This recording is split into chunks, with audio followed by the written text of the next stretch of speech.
El primer capítulo de esta historia no se escribe en Buenos Aires, sino en Rosario. Antes del negro Olmedo, la leyenda, existía Alberto, un joven lleno de sueños. Y a su lado, Judith Jaroslavsky. Ella fue su primer amor, su primera esposa desde 1958. Judith fue la cómplice de sus inicios, la productora de televisión que confió en él antes que nadie. Juntos tuvieron a sus dos primeros hijos, Marcelo y Fernando.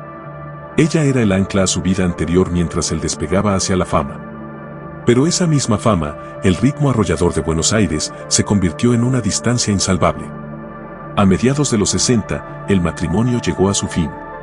Fue el primer costo personal que Olmedo pagó en el altar del éxito. Ya instalado en la cima, Olmedo no buscaría más un ancla, sino una compañera de vuelo. La encontró en Tita Rus, una vedette y actriz que vibraba con la misma intensidad que él. Se casaron en 1967 y su matrimonio fue la crónica de la fama en los años 60 y 70. Fue una relación de alto voltaje, tormentosa, apasionada y ferozmente pública. Las tapas de revistas contaban sus peleas, sus celos y sus reconciliaciones. Con Tita tuvo otros dos hijos, Javier y su única hija, Sabrina. Aunque se divorciaron legalmente en 1981, el vínculo nunca se cortó del todo. Y este detalle es crucial, Tita seguía siendo, a los ojos de muchos y en ciertos aspectos legales, una figura central en su vida, incluso cuando otras mujeres ya ocupaban su corazón. Tras su separación de Tita, y en la era de su mayor éxito, Olmedo vivió el que muchos, incluida la protagonista, consideran su amor más profundo y real. Fue con Silvia Pérez. A diferencia de sus otros romances, este se mantuvo mayormente en secreto. Era un refugio privado en medio de la exposición pública. La propia Silvia lo ha descrito como una relación de un fuego y una intensidad terrible.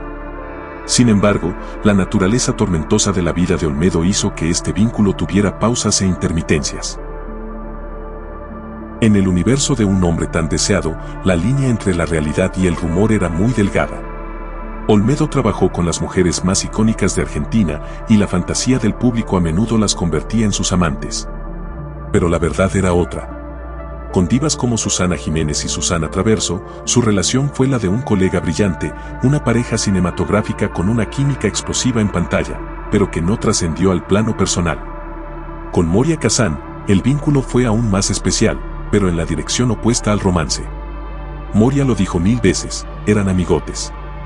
Ella era la única mujer de sus elencos que pertenecía a su círculo íntimo de amigos, una confidente a la que Olmedo, según sus palabras, trataba como a un amigo más. Y luego estaba el caso de Susana Romero, que revela otra faceta de su corazón. No fueron pareja, pero la propia Negra Romero confesó que ella fue un amor no correspondido para Olmedo. Él estaba enamorado de ella, un sentimiento profundo que guardó en silencio. Así, el mapa afectivo de Olmedo se revela aún más complejo. No era solo un hombre de grandes pasiones, sino también un amigo leal y alguien capaz de amar sin ser correspondido. Y entonces, en el verano de 1986, inmediatamente después de su etapa con Silvia, apareció Nancy Herrera. Una joven de 20 años que lo admiraba. Su romance fue un torbellino, público, apasionado y devorador. Olmedo, con más de 50 años, parecía vivir una nueva juventud. Pero esta relación, nacida bajo los reflectores, viviría su momento más oscuro a la vista de todos. En 1987, estalló el escándalo, el escenario fue Mar del Plata. El detonante, una fotografía. Y el tercero en discordia, un amigo, el famoso locutor, Cacho Fontana. La imagen fue una bomba. La mujer de Olmedo, saliendo de un hotel con su amigo. El escándalo sacudió al país y le provocó a Olmedo una herida imborrable. Roto y devastado, rompió la relación. El hombre que hacía reír a todos, lloraba a la vista de millones.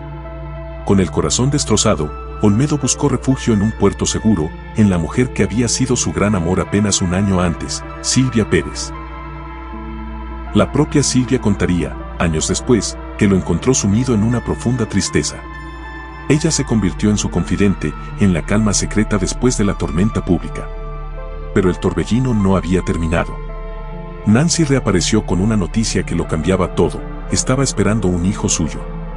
Olmedo se encontró en una encrucijada imposible. Y tomó una decisión.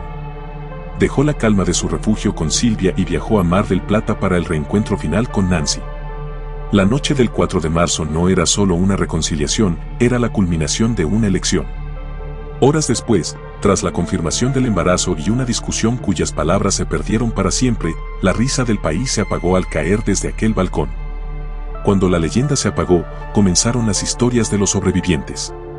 Nancy Herrera desapareció del ojo público. Se refugió en la crianza de su hijo, Alberto Orlando Olmedo Jr., que nació en octubre de 1988. Libró una batalla silenciosa por su apellido y la ganó. Años después, rehizo su vida, se casó de nuevo y tuvo 2 hijos más. Pero como confesó, las secuelas de esa noche la acompañan hasta hoy. Albertito Jr. creció lejos de las cámaras, eligiendo una vida de trabajo convencional. Los otros hijos de Olmedo también continuaron sus caminos. Pero la sombra de la tragedia volvería a caer sobre la familia en el año 2000, cuando Fernando Olmedo, el hijo mayor de su primer matrimonio, murió en el mismo accidente que le costó la vida al cantante Rodrigo Bueno.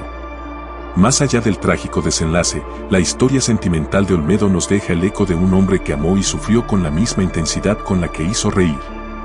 Un rompecabezas de afectos que quizás nunca terminaremos de armar y que nos recuerda la inmensa distancia que puede existir entre la persona que aplaudimos y el corazón que sufre en silencio. La vida de Alberto Olmedo no fue una comedia. Fue un drama apasionado, una seguidilla de actos de amor, celos y escándalos. Sus mujeres no fueron personajes secundarios, fueron las protagonistas que marcaron el ritmo de su ascenso y su caída. Y su final no puede entenderse sin la cadena de amores y desamores que lo llevaron a esa última, fatídica elección en una noche de tormenta frente al mar.